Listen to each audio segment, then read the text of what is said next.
Well, hello there, you're watching the press preview, a first look at what is on the front pages. Time to see what's making the headlines with the political editor of The Sun, Harry Cole, and Rachel Cunliffe, senior associate editor at the new Statesman. Great to see both of you. So as ever, let's take a look at the front pages first of all. Starting with the Metro, which leads on the parliamentary researcher who's been accused of spying for China. He's denied any wrongdoing. As does the Telegraph, Britain cannot afford to cut ties with China despite spying row. The Daily Mail says MPs are furious that they've been told not to name the researcher. The Daily Express leads with a special investigation into off-duty French police officers who they say prefer to party than stop migrants. Wilko is to close all its remaining stores as a rescue deal fails. That is on the front of the Financial Times.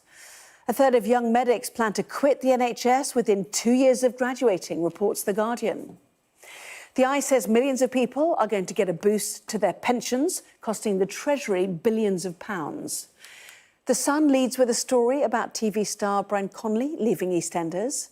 And on the front of the Daily Star, here come the red fire ants. A reminder, by scanning the QR code you'll see on screen during the programme, you can check out the front pages of tomorrow's newspapers while you listen to our guests. So let's head straight to them. To Harry and to Rachel, welcome to you. The China spy story all over the papers. Harry, what is your understanding of it, the denial we heard from the researcher today, and how seriously it's being taken by government? Being taken very seriously. And I think the most thing that's annoying MPs the most is this happened in March. This guy had unfettered access to Parliament. We're in a weird, sort of curious situation now where he's been arrested, he hasn't been charged. Post the Cliff Richard debacle with the BBC, where they named Cliff Richard, he was then later, charges were later dropped. He then sued for privacy. It went all the way to the Supreme Court. Another case involving the website Bloomberg, who were trying to name a banker who they were investigating, who'd been arrested, meant that he was ruled to have a reasonable expectation of privacy. So we're in this absurd situation now where everyone knows in Parliament knows who it was, but the Speaker of the House of Commons stood up today and said you cannot name him. In fact, you cannot even discuss it. And I think having arrests of political activity involving the police, the security services, and then to say that we're not allowed to discuss it, you know, arrests in secret are, you know, the things of police states, which we're very much, I hope, not. So there's a lot of anger out there tonight in the Commons. There's a lot of concern that actually this is a marked escalation, allegedly, from China. And I think it's a bit of a wake-up call, really, for MPs about just how vulnerable that, you know, Parliament is. So two issues. One is what access might have been gleaned from Westminster, you know, if the allegation proves true. Secondly, it's led to all sorts of debate about what our relationship with China should be. Now, David Lammy, Labour's David Lammy, saying it's not a binary decision of friend or foe. You know, you've got to be more nuanced about it. It's our fourth biggest trading partner. So there's a lot of debate now about that. There's a lot of debate. There's particularly fierce debate, I think, going on within the Conservative Party between the China hawks, who want us to take a much, much tougher line, Ian Duncan-Smith, Alicia Kearns, and the more, I'd say, China pragmatists, maybe, who say exactly that. It's one of the leading global economies. If we're going to have any progress on global issues like climate change or like Russia, we need to be in the same room. We need to be having conversations with China.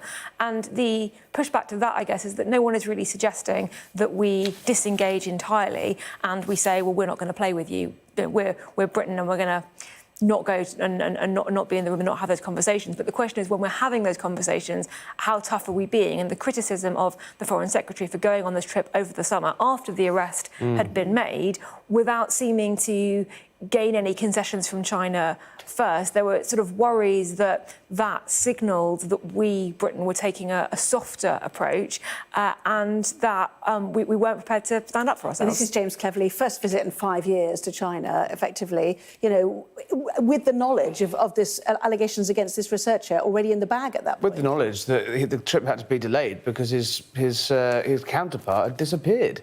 And so he was meant to go earlier in the year. The Chinese foreign minister disappeared and they had to wait until there was a new one so he could fly there to meet him. So, I mean, that sort of sums up the relationship quite well there. Weirdly, I think the Chinese could have made that trip a lot more awkward for James Cleverly. They could have been, you know, they didn't exactly roll out the red... Well, they did roll out the red carpet. It wasn't a bells and whistles visit, but there wasn't a row where lots of other people other countries fly to Beijing for these meetings, and they end up having quite a big Barney. So I wonder whether there was behind the scenes quite a bit of discussion about this. The Prime Minister certainly raised it when he met the Chinese Premier at the G20 on Sunday, after the story had broken. But what we can glean from the Speaker today was that, in fact, actually the Security Service did notify a select group of ministers and MPs directly involved, presumably Alicia Kearns, the Foreign Affairs Committee boss, who had this person literally on her staff, gave him a pass. How she spins her way out of that one remains to be seen, but there's a lot of anger that tonight. And also just looking at what this sort of China research group that he was working with were really up to. Explain what. Well, just look at the Daily Mail while you're talking. This is where you said the anger that MPs are being told they can't discuss it. The row about China has been going on within the Conservative Party, within the government for a couple of years now, especially when Trump was in the White House, when we were going to let Huawei run our 5G networks, and we had to sort of row back on that, and it was all stripped out. And so all these various groups are set up. Now, there was the International Parliamentary Alliance on China, which was a much more hard-line group. That's one that Ian Duncan-Smith, MPs like Bob Seeley, were in. And then from nowhere came the sort of China Research Group, which was slightly more moderate, as Rachel said earlier, which was actually sort of a little bit more pragmatic. And actually, if you go back and look, they were, it was a little bit weird the way that was set up. And this is the one that this guy works for. Whether he's charged or not, it was definitely sowing division within the ranks of China skeptics. And that doesn't, people are thinking, MPs are saying, that looks a lot to them now like a sort of classic divide and rule tactic. OK, interesting. And another MP from the Conservatives, Tim Lawton, I don't know if he was in the first group, I'm not sure. He said he'd been one of those who'd been sanctioned by China for mentioning the Uyghurs. And the point is, where's the sanction from the UK towards China, which is something that the FT picks up on? There's a strong case for action against Beijing as this cabinet rifts emerge over the spy scandal. So what are we doing in return, effectively? Well, the MPs who were sanctioned, that was one thing that they really wanted from James Cleverly's visit. He wanted him to raise the fact that China had sanctioned British MPs, and that didn't come to pass. So the FT story is about, could we put them on, they call it an enhanced tier, where anyone working at the direction of China in the UK would have to register, and that could include anyone working for a Chinese company, essentially. So it's not quite saying you're a threat, but it's definitely raising the awareness level. The language around this is really interesting. The UK government won't call China a threat. They call it an epoch-defining challenge, which sounds to me like a phrase that's been, focus groups within an inch of its life. But the other thing this story points out is that the Treasury are very wary of going too hard on China because of the huge amounts of investment and Chinese money, which is one thing that the China hawks and the Conservative Party were trying to raise. How much influence does China have in its investment in our universities and our technology and our infrastructure? Does that mean that we cannot take as hard a line as we would like to, because there's the money aspect of it? And I think what we've got from this is that is a genuine concern. I think where you've got to look where we were 10 years ago, the sort of golden era, as David Cameron and George Osborne called it. They were going to build on nuclear power stations. Exactly, and then Theresa May came in and said, actually, no, thank you very much. Started to pull the plug on that. It's now dubbed the golden era in Whitehall. What we've known now is the fallout over Hong Kong, the treatment of the Uyghurs, the lies that China told, frankly, in the run up to the global pandemic and the early days of that. We still haven't got the truth out of them, and we may not on that. And actually, diplomatic relations between Beijing and London are basically, they're pretty cool. They're pretty frosty. Yes, Cleverly went, but it was the first time someone had been in a long time. The security services, the integrated review of our sort of security stance last year, basically did put China as the #1 state-based threat to the UK. That's given the security service a mandate to be a much more hard line. We're starting to see more and more of these sort of arrests. Last year, they put out a very rare, sort of unprecedented alert notice on a businesswoman called Christine Lee, basically saying to MPs, keep away from this woman. She had been funneling money to the Labour Party. So there is a beginning to put a sort of ratchet on. But at the end of the day, realpolitik comes into it. It's a global superpower. We are not a global superpower.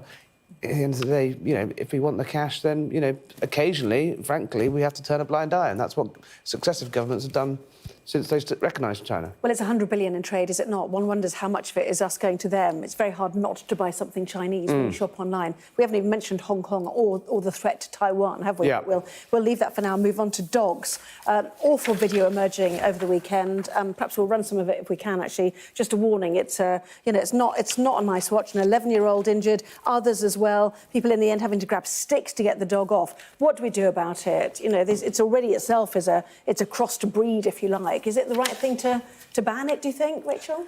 I mean, you have owners saying it's not the dog breed, it's the owners, and which is the gun argument in America, isn't it? The gun argument, and I'm sure there are lots of perfectly lovely dogs of this breed, but it does. I'm sure there are some, but it does seem that it's particularly strong, particularly aggressive, and able to be trained in a way that can cause real damage. We've seen a number of these attacks, and if there's a particular dog that is causing the majority of attacks, banning them seems to be a sensible way forward. 70% they say, don't they? I mean, and this one, as you can see, it's a dog run amok.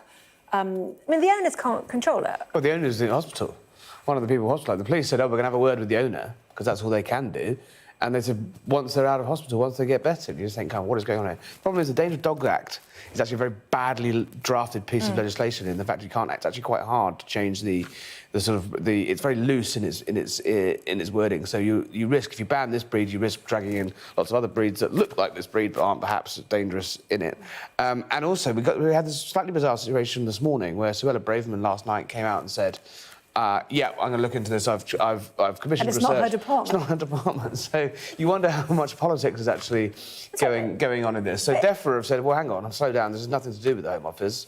This is our patch. But people have been calling this for months and months and months. And it's only so long before someone horrifically, I think, tragically, is going to get killed.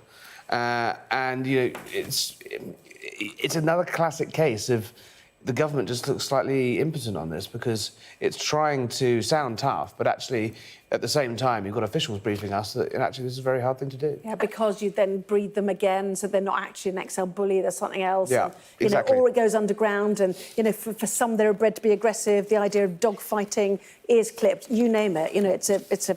Yeah. If the government can ban nitrous oxide, which is of no danger to anyone, you cannot overdose on it. But it can't. Doctors agree with that. And also, they've been trying to ban it for a year and a half, and they're still on the consultation phase. But they can't ban dogs that can go out and injure other people. I mean, that to me looks a lot more dangerous than laughing gas.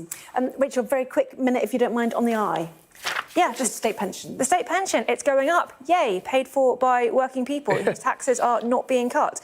This is the triple lock's absurdity continuing in that when inflation goes up, workers suffer, pensioners get an increase. When workers finally get a little bit of a pay rise, pensioners get a boost as well. Triple lock is completely unsustainable. It's over a fifth of government spending. It's almost as much spent on it as the NHS. A lot of the people who receive it. But that's partly an ageing population. That's why pensioners are costing. Right, it's an ageing population, but if you think about the group that has been most insulated from inflation increases in rents and mortgages, it's pensioners who are most likely to own their homes outright. You're thinking about middle-class pensioners, aren't you? You've got money. There are a lot of people, pensioners, who cannot earn an income and therefore have no money. Sure, but you're almost twice as likely to live in poverty in this country if you're a child than if you're a pensioner. So it's directly funneling money from people who are more likely to be in poverty, from people who are more likely to be wealthy.